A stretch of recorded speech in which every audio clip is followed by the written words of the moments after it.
Si tu as une entreprise et que tu veux commencer à utiliser les réseaux sociaux pour attirer plus de clients en 2026, ce n'est pas trop tard. Les règles pour réussir sur les réseaux sociaux ont complètement changé en 2026. Ce qui marchait avant ne marche plus forcément aujourd'hui, mais l'avantage c'est que cette évolution a complètement rebattu les cartes. Alors même si tu démarres avec 0 follower, tu peux toi aussi commencer à attirer des clients en ligne si tu as les bonnes informations. Alors voici exactement ce que tu dois faire pour te lancer de la bonne manière en 2026. Je suis Steve Perronnier et depuis plus de 6 ans, j'ai créé du contenu pour des marques et des entreprises qui a généré des millions de vues. Et aujourd'hui, j'accompagne des entrepreneurs et coachs à maîtriser la création de contenu pour attirer des clients en ligne. Alors commençons par le grand changement de 2026. En 2026, on est en train d'assister à la mort du réseau social qu'on connaissait pour devenir un réseau d'intérêt. Qu'est-ce que ça veut dire et c'est quoi la différence? En gros, voici comment fonctionnait l'ancienne ère des réseaux sociaux. Avant, l'algorithme te proposait en priorité le contenu de personnes que tu suivais déjà. Ce qui veut dire que plus un compte avait de followers, plus il avait une grande visibilité. C'était alors une course aux followers pour les entrepreneurs qui cherchaient à promouvoir leurs produits ou services. Les entreprises faisaient beaucoup de jeux concours, s'associaient aux influenceurs, tout ça dans le but d'amasser un maximum de followers. Parce que le plus dur, c'était d'acquérir dans un premier temps ces followers, mais on savait que si on a des followers, on aura forcément de la visibilité pour notre produit ou notre service. Cet ancien algorithme a engendré un monopole en fait des comptes qui avaient le plus de followers. Donc les grandes marques, les personnes qui étaient déjà célèbres avaient encore plus de visibilité. Il y avait très peu de chances qu'un entrepreneur débutant sur les réseaux sociaux avec peu de followers puisse avoir une grande visibilité. Mais cet ancien algorithme a complètement changé à cause de TikTok. TikTok a complètement explosé en popularité et affiché un meilleur taux de rétention d'utilisateurs sur sa plateforme. Ces résultats ont attisé la curiosité de tous les autres réseaux sociaux. TikTok avait un algorithme différent et aujourd'hui, tous les réseaux sociaux ont pris exemple sur l'algorithme TikTok. Donc voici comment fonctionne l'algorithme en 2026, inspiré des pour toi de TikTok. Hey, ce contenu est sponsorisé par le Challenge Visibilité.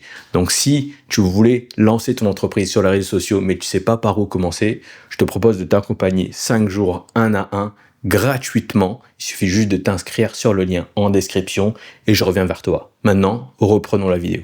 Aujourd'hui, l'algorithme va te proposer plus de contenu en fonction de ce qui t'intéresse et pas seulement les gens que tu suis. Alors comment il sait ce qui t'intéresse? L'algorithme va prédire ce qui t'intéresse en fonction de ton watch time, donc le temps que tu passes à regarder un contenu. Il va analyser tes habitudes, voir avec quel contenu tu interagis le plus, tu commentes, tu likes, ou même tu passes plus de temps à regarder sans forcément interagir. L'algorithme va alors te proposer plus de contenu du même style en fonction de ce qu'il pense qui t'intéresse. Et tu l'as peut-être déjà remarqué, mais quand tu commences à regarder un sujet nouveau, un truc nouveau, tu auras plus de contenu similaire donc sur ce nouveau sujet. Ce qui donne alors un feed plus personnalisé en fonction de qui tu es et ce qui t'intéresse le plus. Pourquoi ça change tout pour un entrepreneur? Ça change tout parce qu'aujourd'hui, en 2026, il n'y a plus que les comptes qui a énormément de followers qui prennent toute la visibilité. Maintenant, même un compte avec seulement 20 followers peut générer des millions de vues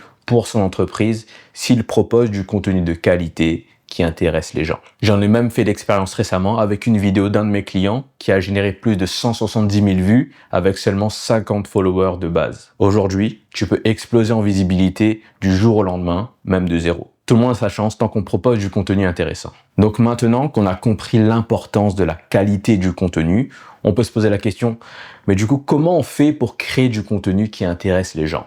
Je vais te donner 8 étapes à suivre pour que toi aussi tu puisses commencer à créer du contenu qui attire des clients sur les réseaux sociaux. Étape 1, identifier ton client idéal. C'est le plus important. Si tu commences à créer sans avoir ton client idéal en tête ou sans l'identifier, tu vas passer énormément de temps à créer du contenu dans le vide qui t'apporte aucun résultat, ou même pire, avoir du contenu qui attire une audience et après tout ce travail que tu as fait, tu te rends compte que c'est même pas la bonne audience et que toutes les personnes qui te suivent, les personnes qui regardent ton contenu, toutes ces personnes-là ne sont en réalité même pas des clients potentiels. Donc tu vas passer énormément de temps, faire énormément de travail, peut-être même dépenser beaucoup d'argent pour te rendre compte que c'est pas du tout rentable. Tout l'effort que tu as passé à acquérir cette visibilité-là n'est même pas utile parce que personne n'est intéressé par ce que tu vends. Tu as alors des vues, même des followers, mais aucun client. Donc avant tout, identifie de la manière la plus précise possible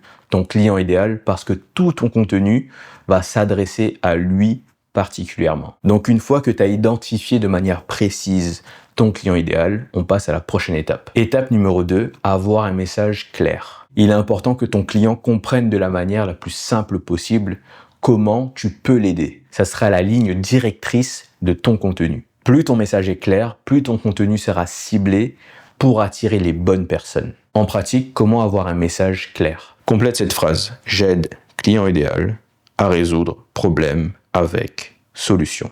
Ou j'aide client idéal à obtenir désir grâce à ta solution. Je te donne un exemple concret avec mon message. Le mien, c'est j'aide les entrepreneurs et coachs à attirer plus de clients en ligne grâce à la création de contenu vidéo. Simple, le plus court possible et clair. Étape 3, trouver des sujets de contenu. Pour faire du contenu intéressant, il est important d'avoir des sujets qui intéressent ta cible. Et pour un business, il n'y a que 2 objectifs à remplir pour que ton contenu attire une audience qualifiée. Premier objectif, montrer tes compétences. Montrer les problèmes que tu résous avec ton service. Deuxième objectif, construire de la confiance. Il faut montrer à travers ton contenu que tu es la bonne personne qui pourra l'aider. Et le meilleur moyen de remplir ces 2 objectifs, c'est de créer du contenu que j'appelle éducatif d'expertise. C'est tout simplement du contenu éducatif où tu vas montrer un peu tes connaissances, ton expertise et que tu vas apporter de la valeur. Et les sujets sont alors basés sur les problèmes que ton client idéal peut avoir. En fait, la réaction que tu cherches à avoir de ton audience, c'est qu'ils se disent « Ah oui, j'ai ce problème-là, moi je me reconnais dans ce contenu-là, j'ai vraiment ce problème en ce moment et je pense que cette personne serait la meilleure personne pour m'aider. » Et donc, plus tu partages du contenu qui apporte des solutions autour d'un même problème, plus tu seras considéré comme l'expert à suivre sur le sujet. Voici un exercice pratique. Liste 5 problèmes communs que ton client chercherait à résoudre et que tu as la solution avec ton service. Cette liste sera un guide pour la prochaine création de ton contenu. Par exemple, pour moi, qui accompagne les entrepreneurs à la création de vidéos, un problème commun, c'est que la personne que j'accompagne, donc l'entrepreneur, n'est pas du tout à l'aise devant la caméra. Ou un autre problème, c'est qu'il y a tellement d'informations qu'il ne sait même pas par où commencer. Donc, ce sont des sujets que je peux aborder et montrer ma solution pour me positionner en tant qu'expert. Étape 4, fais des vidéos. Que ce soit du format long ou court, la vidéo, c'est le média qui va t'apporter le plus d'impact dans ton business. Surtout si tu viens de te lancer en 2026. Et ça, pour 2 grandes raisons. La première, c'est que la vidéo est le média qui apporte le plus de confiance à distance. Parce qu'on te voit, on a une sorte de feeling de ta personnalité, de comment ça serait de travailler avec toi. La deuxième, c'est que l'algorithme, en fait, préfère la vidéo. Elle met en avant la vidéo aux personnes qui te suivent pas, en priorité parce que c'est le contenu le plus engageant. En fait, il retient le plus de personnes sur la plateforme, donc elle est plus mise en avant. 5e étape, structure ton contenu. Il est important de structurer ta vidéo dans un format qui captive en fait ton client idéal, qui retient son attention, un peu comme un packaging en fait de ton contenu. Tu peux apporter le maximum de valeur, que ce soit super intéressant à l'intérieur, mais si ça donne pas envie de regarder, tout ça, ça tombe dans l'oubli. Donc, il te faut tout simplement une structure claire. Donc, un début, un milieu, une fin.